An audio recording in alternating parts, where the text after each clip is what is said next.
Can you outgrow dyslexia?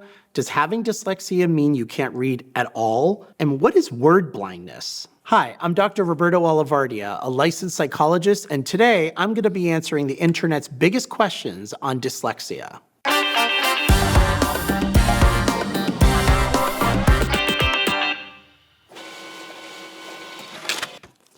What causes dyslexia? Well, what we know from current research is dyslexia is largely genetic in nature, and there are neurobiological influences. For example, in people without dyslexia, when they read a word, there are 3 parts of the brain that basically get activated: to see the word, to process it, to make connections and associations with other parts of the brain around that word. People with dyslexia, when they look at a word, it's only one part of the brain that's significantly being activated in a way that makes it a lot harder because they don't have the help and support of those other parts of the brain as quickly and as fluidly.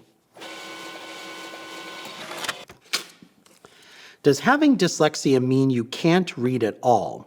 Some people with severe dyslexia can't read at all. It's that much of an impact on them. However, most people with dyslexia can read. They just have difficulties and challenges with it. Everything from fluency to reading comprehension to phonemic awareness and breaking down sounds and syllables. And many people with dyslexia, although it can be difficult and challenging, actually really enjoy reading. Can you outgrow dyslexia?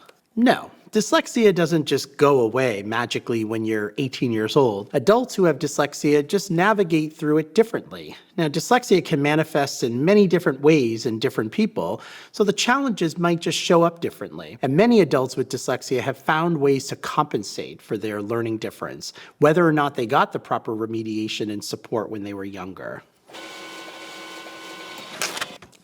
What is word blindness?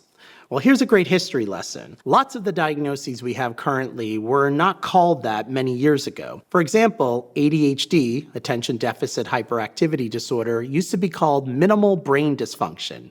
Cute, huh? Turns out with dyslexia in the late 1800s, when they started noticing people who had challenges reading that were not due to illiteracy or lack of educational resources, they coined the term word blindness to denote that this is someone who's not seeing the words as they're printed in the page. We've come a long way since then because we know that dyslexia has nothing to do with how you can see or any visual impairment. It has to do with simply how the brain processes words and the sounds associated with words.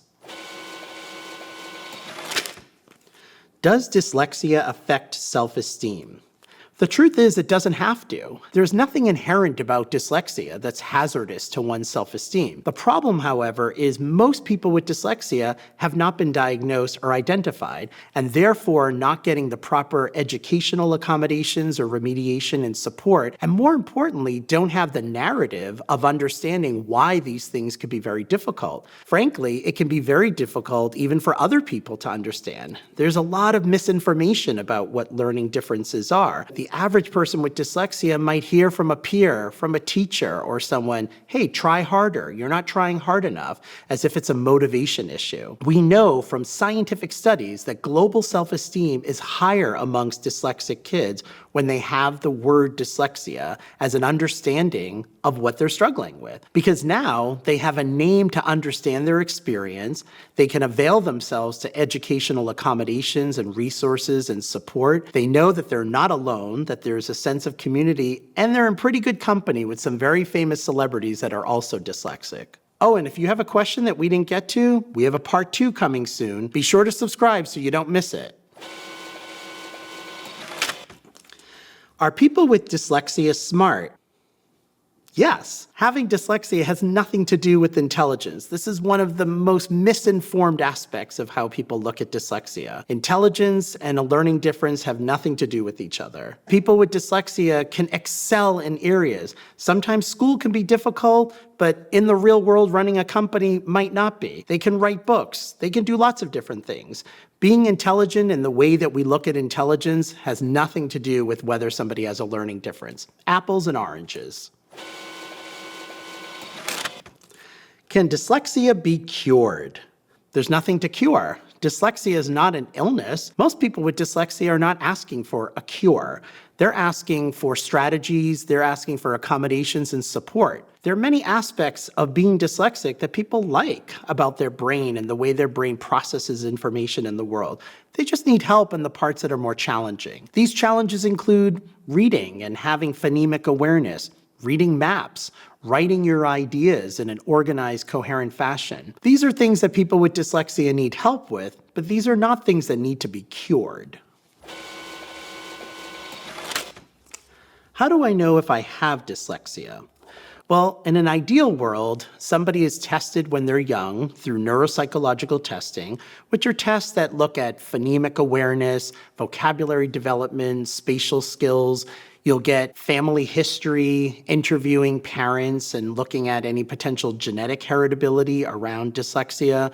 And you'll also rule out other things that could complicate the picture, making sure that it isn't attributed to some other issue. The issue, however, is that many people are not privy to get these neuropsychological tests and full assessments. Now, that doesn't mean that they can't find useful resources online, including at understood.org, and could avail themselves to a lot of the strategies that help people with dyslexia. Many adults, in fact, with dyslexia who were not diagnosed as kids often find ways to compensate and navigate through the challenges, but still may find that dyslexia is showing itself in things like slow reading, poor spelling, left-right confusion. So can you get diagnosed and tested as an adult? Absolutely. But being aware that those compensating factors can sometimes skew the data a little bit. Did you like this video? Because we have a lot more resources like these on our channel. So go ahead and subscribe to get the latest research and tips from experts like me on learning and thinking differences, including ADHD and dyslexia. Thanks for watching.